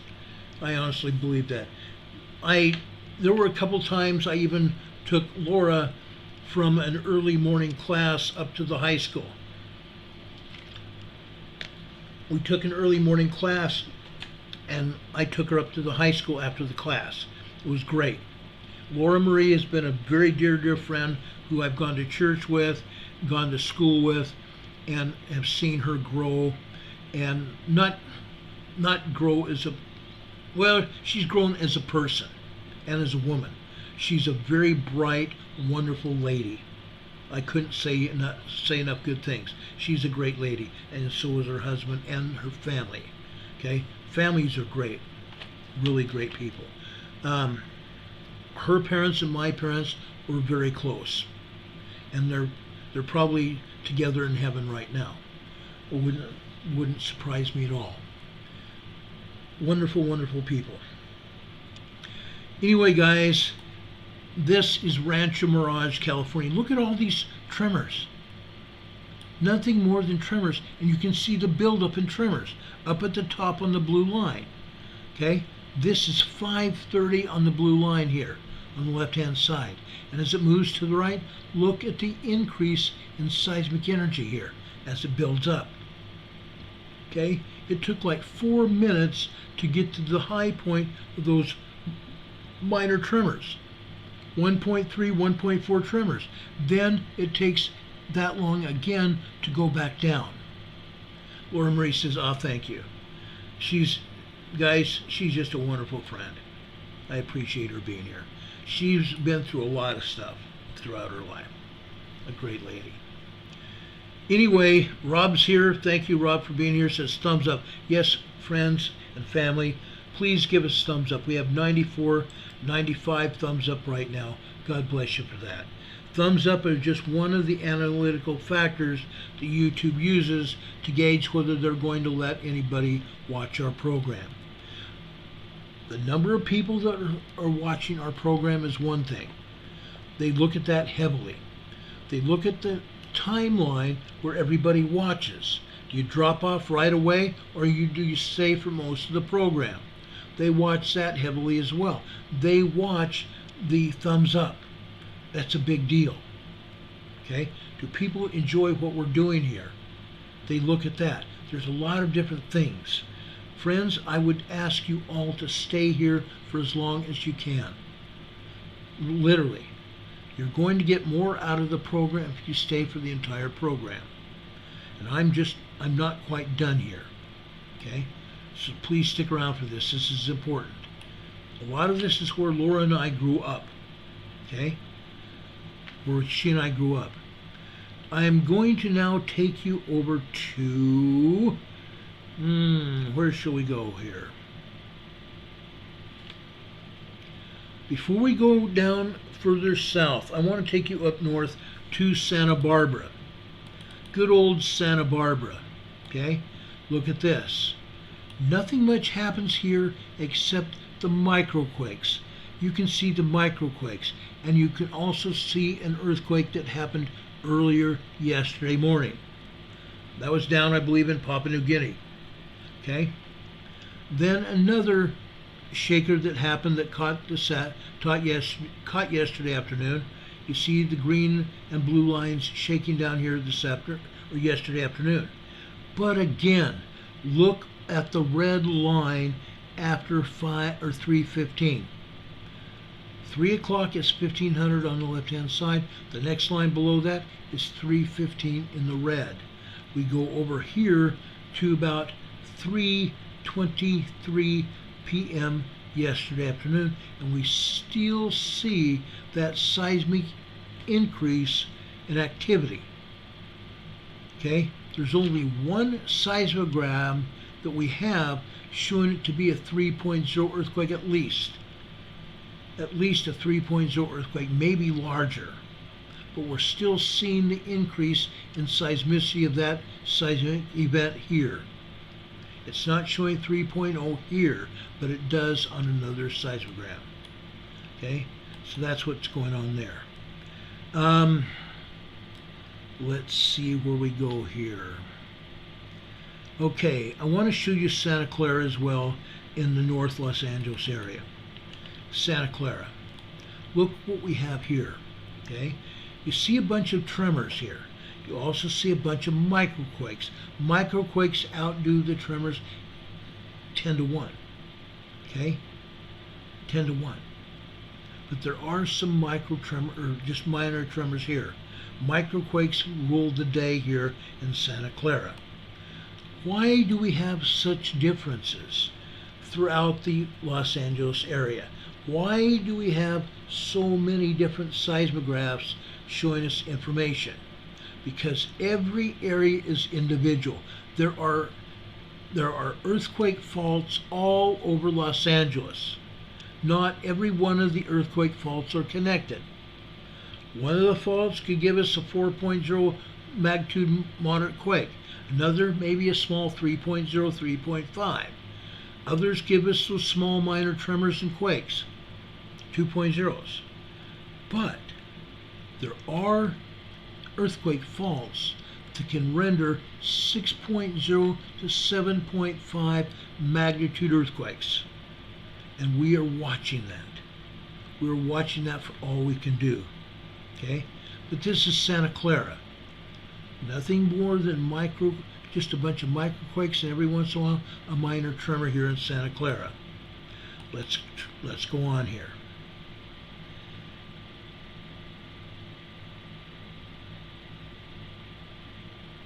All right, let's see here. Okay, I'm going to go over to Hemet. Okay, Hemet, California is out in Orange County, eastern Orange County. This is out where the San Jacinto Mountain is, Mount San Jacinto, and San Gregorio, which I've hiked as well. I took my scout troop up those mountains. We did a lot of hiking. We did more hiking and camping than we did going out with camporees with other scout troops all over the country. We didn't do a lot of that, but we did a lot of camping because my scout troop was a hiking and camping scout troop. We didn't sit around very often, except maybe late at night. Anyway, what we're seeing here, guys, is very interesting. It's very interesting. Yes, you're seeing some micro quakes here, but you're seeing a bunch of tremors here as well. A bunch of tremors. And you can still see down here on the bottom right, you can still see that earthquake kicking up dust here in the red. Okay, about 5:25, 3:24, 3:25, 3:26 this afternoon. Or I'm sorry, not this afternoon, yesterday afternoon. Okay, you can see it all here. But you can see the tremors, guys. This is what we look for. We look for tremors, an increase in seismicity. Seismic events happening literally all over. Wolfman says, stuff my wife needs to do her work. Yeah. And Don Patoka for a few minutes ago said, animals and humans in disaster. I have got a certificate in animal husbandry during disasters. What you have to do to take care of animals, large and small, in disasters. Okay? Anyway, this is San Jacinto campus over in Hemet. Okay? You've seen a lot here, haven't you? That's exactly what I wanted you to do. See what's going on.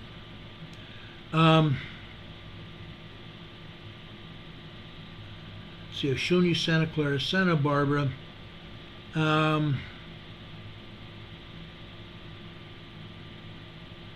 Let's go over to Santiago Mountain. Okay, this is over in the LA area. I have friends of mine that have radio repeaters on top of the mountain. The radio repeaters catch the signal of people that are down in the valleys all over the country. The repeaters pick up that transmission from people down in the valleys on the ground and amplify that transmission and increase it and send it back out. So it's covered, those transmissions can cover large sections of area, miles and miles, sometimes 10, sometimes 20, sometimes even up to 50 to 100 miles away. That's why we have repeaters on mountains. On this particular mountain, there's quite a few radio repeaters, and also not just radio repeaters, but radio station antennas and television station antennas here on Santiago Mountain. I've been up here. I was a member of the Southern California Radio Group, Radio Repeaters Users Group, RUG for short. But anyway, we're seeing a bunch of minor tremors here as well, but we're seeing more of them. That's why I'm showing you this seismogram here. Okay, before it's been very quiet here on Santiago Peak, but now we have tons of tremors all over. This is an increase in seismicity. What I'm showing you tonight, guys, is Los Angeles. You guys need to get prepared. There's a larger earthquake coming to Southern California, and it's coming to Southern California soon. Okay? It's coming to Southern California soon. I want to show you University of Southern California at Los Angeles. Look at this. This is also an increase in seismicity. It's getting to the point on this particular seismogram that you don't see much white. Okay? The tremors are increasing in size. These are just very minor tremors here, but it's increasing. And I wanted to show you that. This is USC in LA. Okay? Let's see. I want to show you Victorville. This is where Isaiah's granny lives. Our dear friend Isaiah's granny. She lives in Victorville, California. This is on the San Andreas Fault. Okay? On the San Andreas Fault. What have we seen here? Another increase in seismicity here, guys. Look at that. Look at that. A complete increase. Before it was a hit and miss, minor tremor. Just hit and miss. Now it's increased. Okay? It's completely increased. Isaiah's granny, you might even feel some of this increase.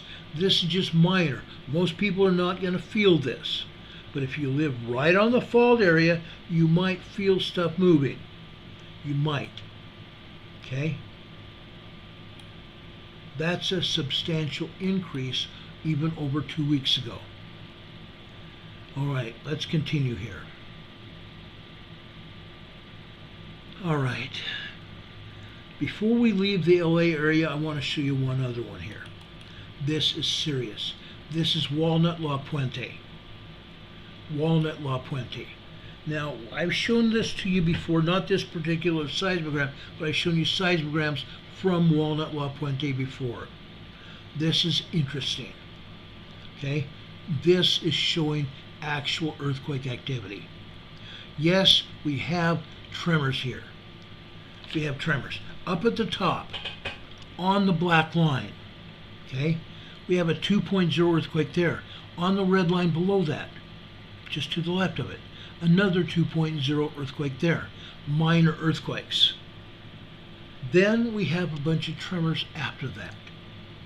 Okay? But what happens? What happens? This one is just a little bit different. Okay? This looks like, let me pull it down here. This is yesterday afternoon, evening. Okay? So the top of this was 5 p.m. The next one, 1800, which is 6 p.m. Okay? But now we're looking at good-sized earthquakes. Good-sized earthquakes. At about 7:40 last night, okay, on this blue line that's up near the top. Folks, that seismic event, the top of it got cut off, and we can't see the bottom of it because the other two earthquakes in black are covering the bottom of it. Okay, but I'll bet that bottom is chopped off as well. That's what happens when they don't want us to see the veracity of the earthquake. They don't want us to see exactly how strong that thing was. People shook. There are reports of shaking out here. Okay? This is more than just a 3.5, 4.0 earthquake. This is probably closer to 4.5 magnitude earthquake. And we can go down throughout this entire seismogram. We're seeing it over and over and over. Okay? Over on the left-hand side in the green. Okay? This is after 8:45 yesterday evening on the left-hand side. At 8:47 we have tremors building. At 8:48 we have a full-blown earthquake in progress. The top and the bottom has been cut off, so we don't know the full strength. Again, people felt this earthquake. I believe this was probably close to a 4.1 moderate earthquake. Okay? It's unreal, guys. It's unreal. Then at 2100 hours on the left-hand side, that's 9 p.m. We go over to the right here. This is just about 9:11 p.m. last night on the black line. Folks, that was a good-sized earthquake. 2.5, 2.8 earthquake at least. The top of it's covered by the other black line above it. Okay? But the bottom of it's what I'm looking at least a 2.5, 2.7 magnitude earthquake. The other earthquakes here, for example, over here on the left-hand side on the red line, this is after 10 p.m. last night, 10:15 last night. Okay? The top and the bottom of this thing have been cut off. Again, we don't know exactly how strong this was. But again, I'm looking at this thing, and doggone it, this was again at least a 3.5 magnitude earthquake. Small, but still a 3.5 magnitude earthquake. Then we go about 10 minutes later. These seismograms, folks, are 15-minute lines. This is about 10 minutes later. We have another earthquake just about the same length of time, about 2.5 minutes. This time I believe it was again 3.5. We're seeing threes here right now. We're seeing a 3.0 earthquake right here. Okay? I'm just showing you this so you can take a look at this and you can make up your own mind on what is going on here. But folks, Walnut La Puente is getting the biggest thrust of what's going on here. You also need to know this is a volcano. This is a caldera. This is a caldera. There is magma down below this. There is magma down below this. Okay? Susan says it was chopped up a lot. Yes, it is. The tops and bottoms of these signatures are all topped off. Every last one of them. That's what they do when they don't want us to see how strong these quakes were. Walnut La Puente, ladies and gentlemen. Now, let's go deep into Southern California. And I'm talking about the Imperial Valley, east of San Diego. East of San Diego. First off, I'm going to take you to San Diego. How'd everybody like to go to San Diego tonight? I would. Not to live, but just to visit. This is Mission Valley. This seismogram comes from Mission Valley, over at San Diego Gas and Electric headquarters, just north of Mission Valley itself. Okay? What are we seeing here? Why am I showing it to you? This is also an increase in seismicity here. Usually you don't see much going on here. This seismic energy you're seeing comes from a fault, the Rose Canyon Fault, coming out from the sea just off the coast of Los Angeles. The Rose Canyon Fault hooks up in Los Angeles with the Newport Inglewood Fault. Okay? Just to give you a reference point. This is the Rose Canyon Fault that's making waves in San Diego. Okay? Seismic waves. Okay? Some of this is 2.5 magnitude earthquakes. I believe some of this is actually earthquakes. It doesn't show much, but I swear, guys, after having talked to people there, that there were 2.5 magnitude earthquakes that hit San Diego. And some of these signatures are questionable. Up at the top, for example, okay, up at the top on this seismogram, it says 0600, right? Below that is the blue line. That would be 630. Go over to the middle of that and look up a little bit. Okay, you're seeing a constant blue line going straight up, meaning they chopped off the bottom of it. That's where I think there was a 2.5 yesterday morning here.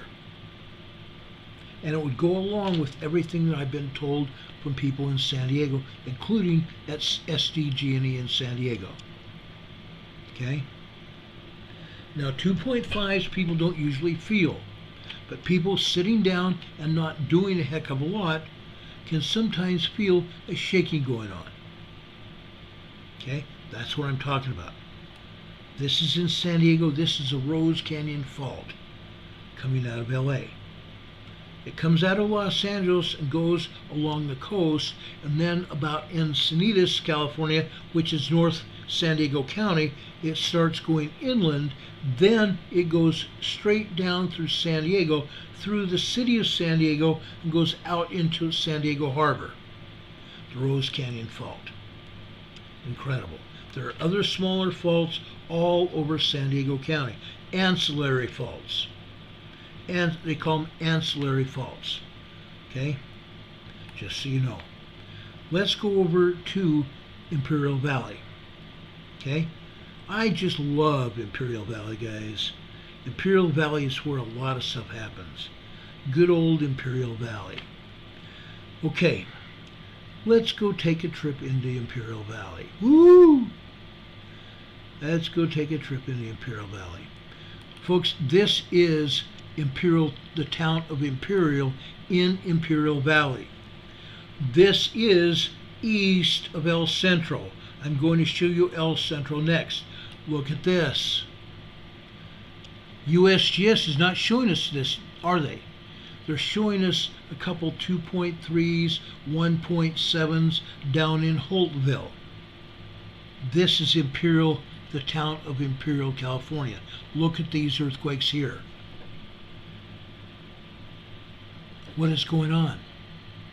They're cutting off the bottoms and tops of these, aren't they? Yes, we see a bunch of tremors. We see some smaller quakes as well. Okay? Down here on the green line, this green line is 2:45 p.m. yesterday afternoon. We go over 1, 2, 3, 4, 5 minutes after that. Okay? That would be 2:50 p.m. We see a 2.3, 2.4 magnitude earthquake. Then it goes to tremors again, and a minute later we have another quake of about the same size, or maybe just a hair larger, maybe a 2.4, 2.5. Then 30 seconds later we have another 2.0 earthquake. Okay, those are the smallest earthquakes we have. Yes, there are a bunch of tremors here too, but we have the bigger earthquakes around here. Okay, this is Imperial Valley. Usually we see this over in Palm Bay Beach. We see it in Playa del Rey, over in Walnut, La Puente area. We see it Mount Shasta, the volcano in Northern California. That's where we usually see these kind of seismograms. This is down in the Imperial Valley, south of the Salton Sea. Isn't this interesting? Okay? Good-sized earthquakes in the Imperial Valley, and they're not being shown on the USGS map tonight. None of these earthquakes are listed on that map tonight. It's quite a change from what they're showing us. This is El Centro. Look at El Centro, guys. El Centro is all over the place. Look at these tremors and earthquakes here. Yes, earthquakes. 2.4, 2.5, maybe even 2.6 earthquakes. Literally all over. 2.0s to 2.6 magnitude earthquakes. That's incredible. We don't normally see this, guys. This is an increase in seismicity in the Imperial Valley. This is west of what I just got through showing you in the town of Imperial. This is El Centro, where we have a naval air station. A large naval air station there. F-14s, F-16s, F-18s, F-22 fighter jets over in El Centro. Okay? Incredible. This is the seismicity that's going on there. Right? Let's go look at another earthquake area. I just love this. I get the biggest charge out of it. I really do. Okay? I get a charge out of this. Wait till you see what I'm going to show you next. Oh gosh. Where'd it go?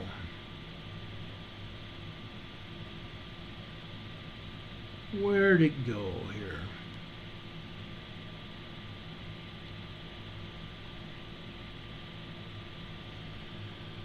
Okay, just a second. Just a second here.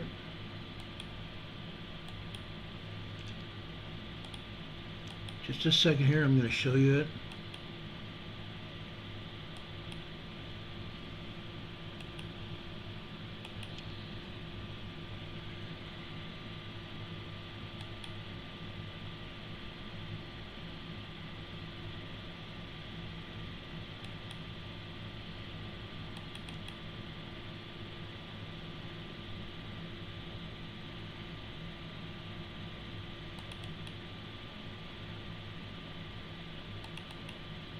Here it is.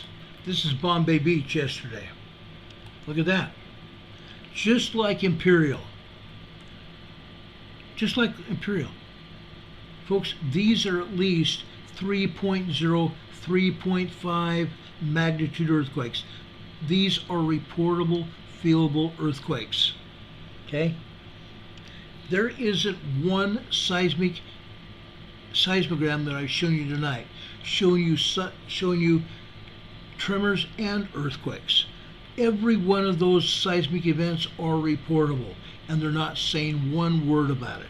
Even showing one or two tremors, they're not even willing to do that. Showing one or two earthquakes, they're not willing to do that. This is Bombay Beach on the southeast side of the Salton Sea. Okay, look at these earthquakes. Yes, there are some minor tremors and microquakes here as well, but these large seismic events are at Bombay Beach. Okay? It's incredible. They're not showing them. They're not reporting them. That's the problem I have with that agency. They're refusing to be honest. They're refusing to report what is going on.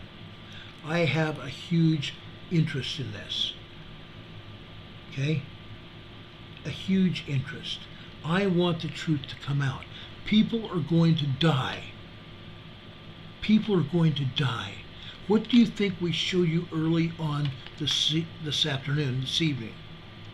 We showed you events that are happening in the Anza Borrego Desert area, the Anza Gap area.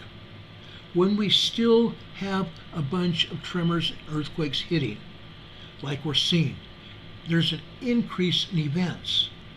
They're not even showing them all. When there's an increase in events, what happens? A larger earthquake always comes after, and that's what's going to happen. That is exactly what's going to happen.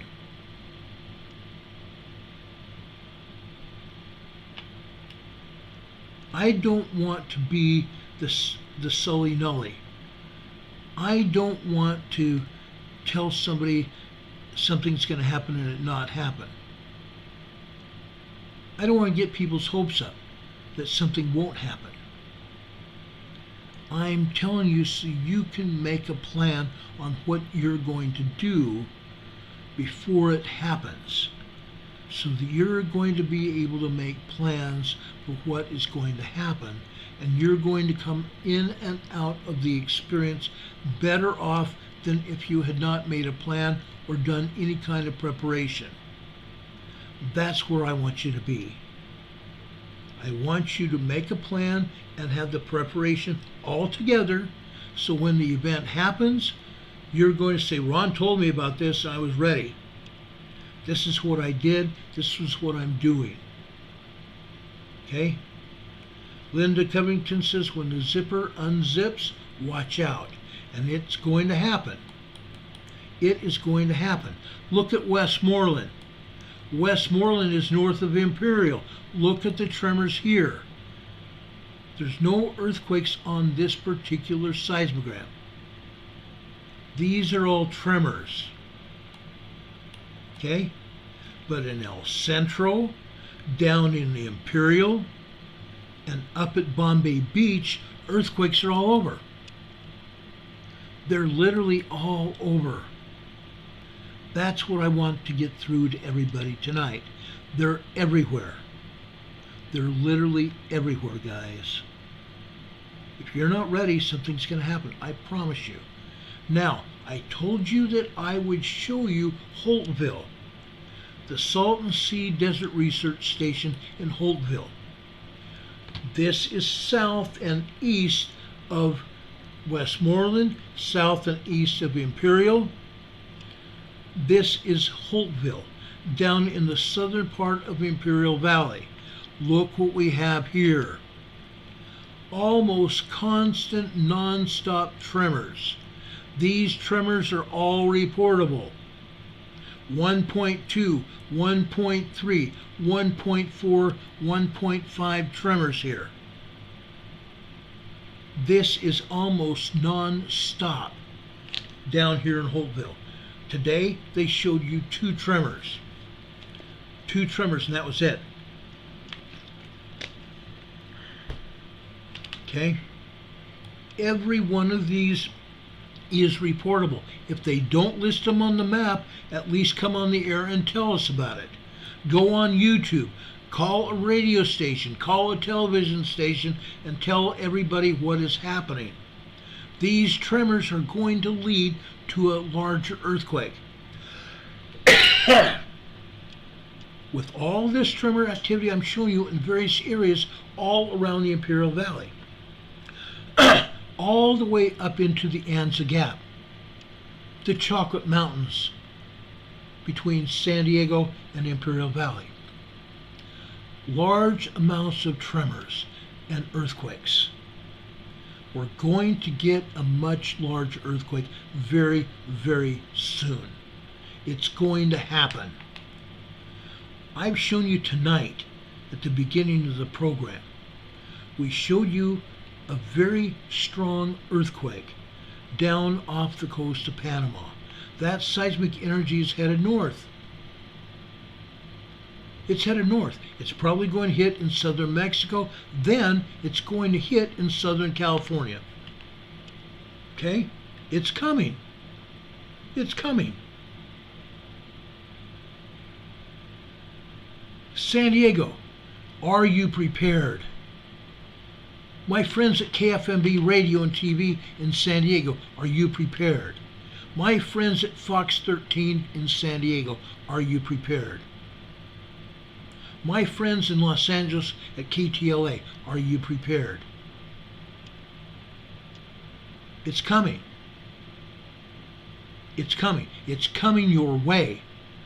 I've shown you everybody, everywhere, all over Southern California tonight. It's coming your way.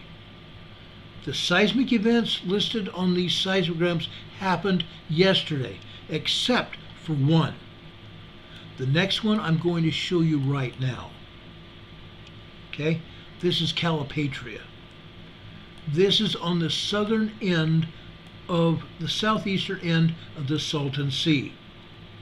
The southeastern end of the Salton Sea.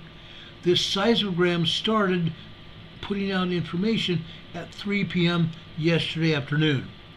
At 3:15 at the top, on that lighter blue line, look at the tremors and the earthquakes. The red lines here that are superimposed over these events are done by the computer to tell the seismologist, hey, you need to look at this. Okay? This is today. Look at all those tremors last night. You can see on the left-hand side where the date changed to April 5th. Okay? All of these tremors here were last night.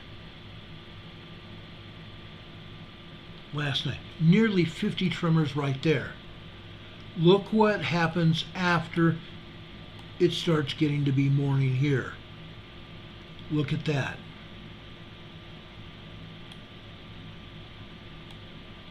Look at all the earthquakes here.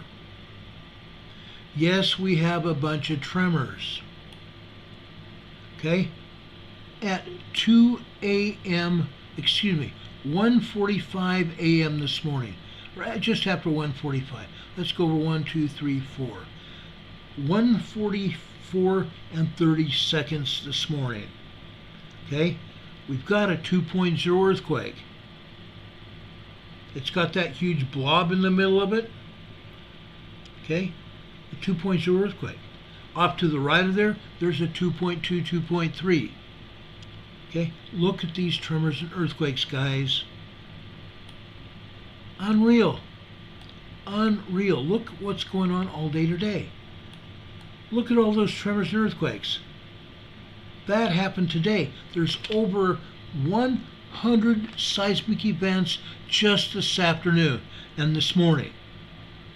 Over 100 seismic events this morning and this afternoon. Incredible, guys. Incredible. Is anybody preparing for what's going to happen down there in the Imperial Valley? It's going to happen. It's going to happen with fierce energy. I've seen the Imperial Valley get torn apart. Torn apart with a 5.5 earthquake. It's coming, guys. It's coming. And this time it may be a 6.5, it may be a 7.1 or a 7.2. I fully believe that's what's coming to the Salton Sea. That's what's coming to the Imperial Valley and San Diego County. In April 2010, just south of the Mexican border in Guadalupe, La Victoria, just south of Mexicali, a 7.1 magnitude earthquake hit. I was in San Diego at the time doing a disaster drill. That seismic event just south of the border, south of the Imperial Valley, 7.1 magnitude earthquake shook all the way over into San Diego. It knocked out glass, plate glass windows in multi-story skyscrapers in San Diego. It was felt all the way up into Los Angeles and all the way over to Arizona. A 7.1 magnitude earthquake. It killed people. It injured hundreds of others. It destroyed Mexicali on the south and Calexico on the north, and parts of the Imperial Valley. Destroyed it. Are you ready for a major earthquake like that? It could be stronger. I don't think it will be. I think the largest it might be is a 7.2. But it's coming. I've shown you the evidence tonight. All of these tremors and minor earthquakes and large earthquakes are nothing more than a sign of what is coming. And it is coming. Are you ready? Do you have your preparations ready? Have you written a preparedness plan? Has your neighbors or family down here in the Imperial Valley or over in San Diego or Los Angeles, do you have a preparedness plan written? If not, you need to stay up tonight to write an emergency preparedness plan. The earthquake is coming. I don't know whether it will be tomorrow or the next day, but it is coming. You need to have a plan. You need to have an emergency supply kit. If you wonder what an emergency supply kit is, go over to our website that's below this program tonight. Go to our website down into the files sharing area, and you're going to find all that information there. I've talked about this previously on programs on this channel right here. Any program that says emergency preparedness on it is something that you need to see. We've talked about preparedness kits. We've talked about preparedness plans. We've talked a lot about emergency preparedness overall. The information's here. You need it. I put it there for a reason. I've done preparedness talks all over the country. I've done preparedness fairs. I've done disaster drills literally up and down the country, east to west, north to south. Washington, D.C., down into Florida, over into Georgia, Alabama, over into Arkansas, Louisiana. I've been into Texas. I've been over into California, all the way up to Washington State, over into Utah and Nevada, disaster drills, into Colorado, disaster drills. I've done disaster drills in Illinois and Indiana and Kentucky. I've done them all over. Folks, it's your time. I've given you that information. I usually get paid $50 an hour to do what I'm doing for you. There's a reason I'm doing it. I'm trying to save your lives and the lives of your family and your friends. Please, folks, share this information far and wide. We have 113 thumbs up. I appreciate that. More than you'll ever know. I appreciate that. But more so, I want to get people watching this channel. We have 115 supposedly watching. YouTube suppresses the information. When they say we have 115 people or 116 people watching, that usually means it's 300. But they're never honest about it. Please, folks, share this program far and wide. Everyone needs to see this. Southern California, you need to buckle down. Your earthquake is coming. Your earthquake is coming, and it's not going to be pretty. New Madrid, you guys may have a little more time, but that's not saying much. Your earthquake on the New Madrid fault is coming. That you can take to the bank, if we have banks left. Folks, I've asked you to be prepared. I've told you to be prepared. We don't have much time. That's how serious I am. I'm saying we don't have much more time left. I'm not trying to scare anybody. I'm showing you the honest truth. I'm showing you the data. Now it's up to you to take action. It's up to you to take action, guys. Now, I've shared this before with you. I'm going to share it again. This is the Easter season. I love our Savior Jesus Christ. I've made no bones about that.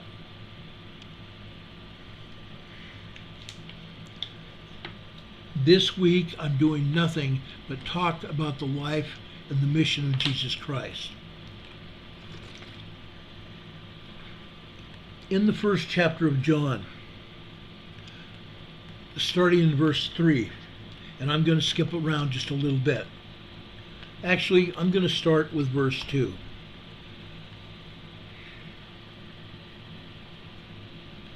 For the life was manifested, and we have seen it, and bear witness, and shew it unto you, that eternal life which was with the Father, and was manifested unto us.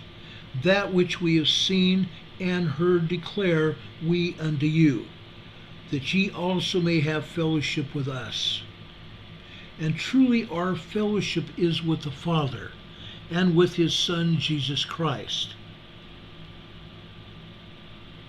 In verse 5, we declare unto you that God is light, and in him is no darkness at all. Verse 7, but if we walk in the light as he is in the light, we have fellowship one with another. And the blood of Jesus Christ, his Son, cleanses us, is not in us. I'm sorry, I messed that up. Let me repeat that verse 7 again. But if we walk in the light as he is in the light, we have fellowship one with another. And the blood of Jesus Christ, his Son, cleanses us from all sin. In verse 8, if we say that we have no sin, we deceive ourselves, and the truth is not in us. If we confess our sins, he is faithful just to forgive us our sins and to cleanse us from all unrighteousness. Verse 10. If we say that we have not sinned, we make him a liar, and his word is not in us. Brothers and sisters, ladies and gentlemen, I have great knowledge of Jesus Christ. I know for a fact that Jesus Christ is God's Son. I bear testimony to that fact. I bear testimony to you, each and every one of you tonight, that God can help us. Jesus Christ can get us back into heaven if we repent, if we keep the commandments and do those things that we're asked to do. These are the last days. We need to bear testimony of the truthfulness of the gospel of Jesus Christ. I know it to be true. I have a standing testimony it's true. I have faith that each and every one of you can accept Jesus Christ as your Savior. I have faith that you will do what is right to enter into the kingdom of God. The time is soon. The time is very soon. The time is far past. There's little time remaining. May God bless us to do the things which are right, to take advantage of the atonement of Jesus Christ in our lives, and feel the Holy Ghost bear testimony to us of the truthfulness of the Savior's message. May God be with you this day and always. May God bless you. May God keep you, even in the palm of his hands. God be with you until we meet again. We will see you tomorrow, same time, same bat channel. God be with you till we meet again. We'll see you on the other side. Good night, everybody.